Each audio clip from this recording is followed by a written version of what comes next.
Nah, sahabat sekalian, dan konsep ini kemudian dikembangkan dalam bentuk pelatihan oleh Profesor Carroll dan kawan-kawannya, dan ternyata setelah memberikan pelatihan ini baik kepada siswa maupun kepada guru, tingkat kemampuan akademik peserta siswa ataupun pelajar dan dibantu oleh para guru-guru mereka kemudian menjadi jauh lebih melejit, dan mereka memberikan respon yang positif terhadap semua mata pelajaran yang bahkan paling berat atau yang menjadi momok yang selama ini mereka hadapi. Nah, sahabat sekalian, dalam buku ini sebenarnya Profesor Carroll bukan hanya menjelaskan tentang sisi akademik, tapi banyak hal di dalam kehidupan kita yang beliau sorot dan beliau teliti tentang bagaimana mindset, fixed mindset dan growth mindset ini bekerja di dalam kehidupan kita. Misalnya di dalam dunia olahraga, beliau telah bertemu dengan para atlet dan meneliti para pelatih, dan mereka akan cenderung melihat bahwa para pemilik fixed mindset di dalam dunia olahraga menganggap bahwa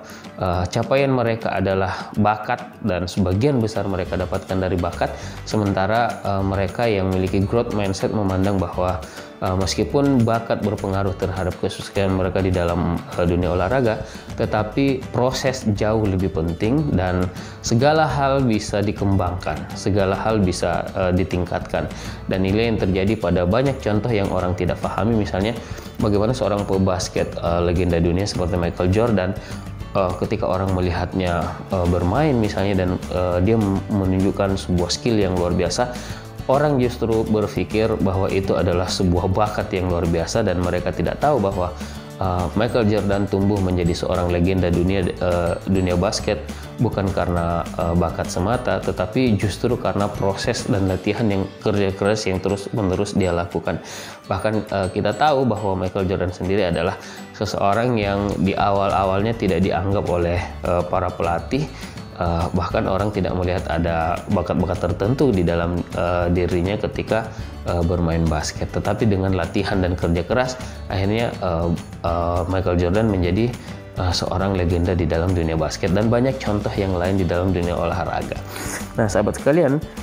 selain di dalam dunia olahraga, ternyata di dalam dunia organisasi, bisnis, dan kepemimpinan juga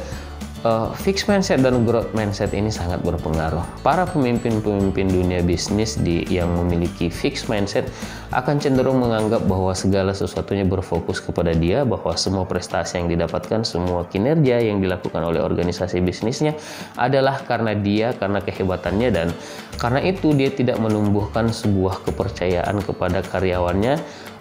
untuk memberikan ide-ide yang jauh lebih baik, karena dia meyakini bahwa organisasi atau perusahaan itu bertumpu kepada dirinya. Dan sahabat sekalian, beberapa contoh yang diberikan oleh Profesor Carroll dalam buku ini, misalnya seorang Lee Iacocca misalnya, yang kemudian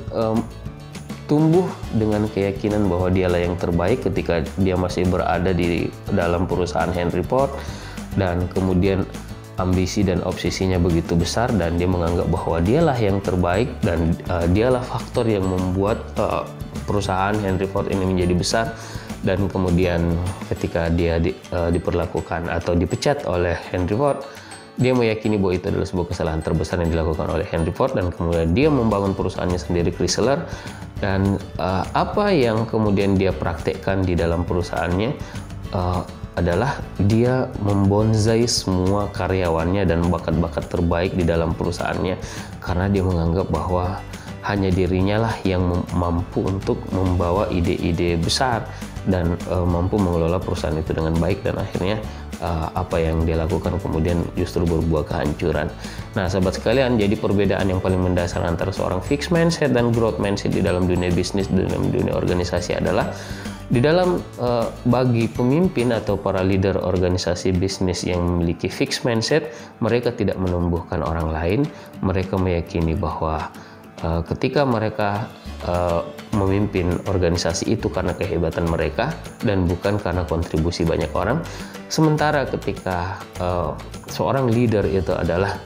pemilik growth mindset, maka yang terjadi adalah dia betul-betul memberdayakan semua orang yang ada dalam perusahaannya dan meyakini bahwa bukan karena bakat atau kecerdasan bawaan atau alami setiap orang yang membuatnya bisa berhasil, tetapi proses dan lingkungan organisasi yang akan menentukan apakah organisasi itu bisa melahirkan ide-ide kreatif dan inovasi-inovasi yang membuatnya bisa bersaing dan eksis di dalam bisnis mereka. Nah, sahabat sekalian, jadi sangat besar sekali perbedaan diferensiasi antara leader yang memiliki fixed mindset dengan leader yang memiliki growth mindset. Leader yang memiliki growth mindset cenderung untuk terus bertumbuh bersama dengan orang lain karena mereka adalah para leader yang meyakini bahwa apa yang mereka capai merupakan sebuah perpaduan dari bakat-bakat dan kecerdasan dari berbagai orang atau semua orang di dalam organisasi,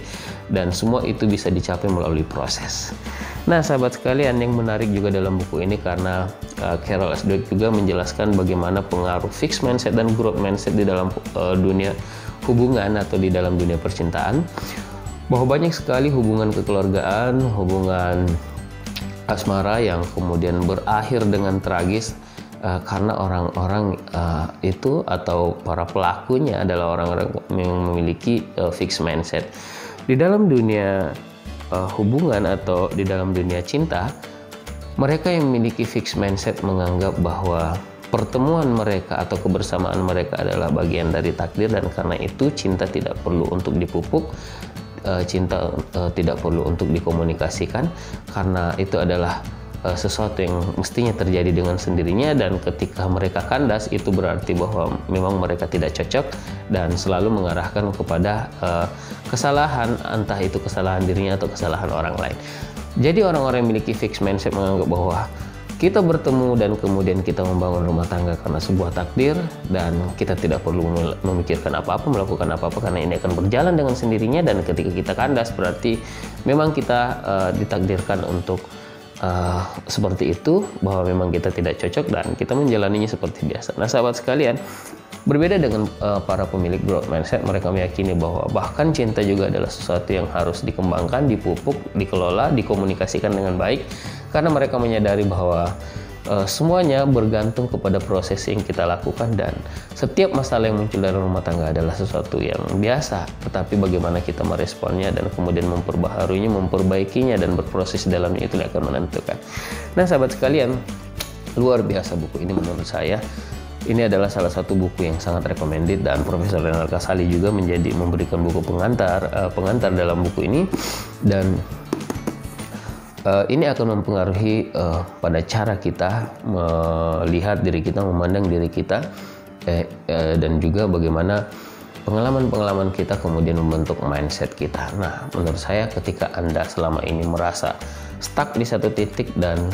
memiliki banyak hambatan di berbagai bidang karena Anda merasa itu bukan bidang Anda, atau Anda merasa tidak cocok di situ atau tidak berbakat di situ, Anda perlu membaca buku ini, karena buku ini akan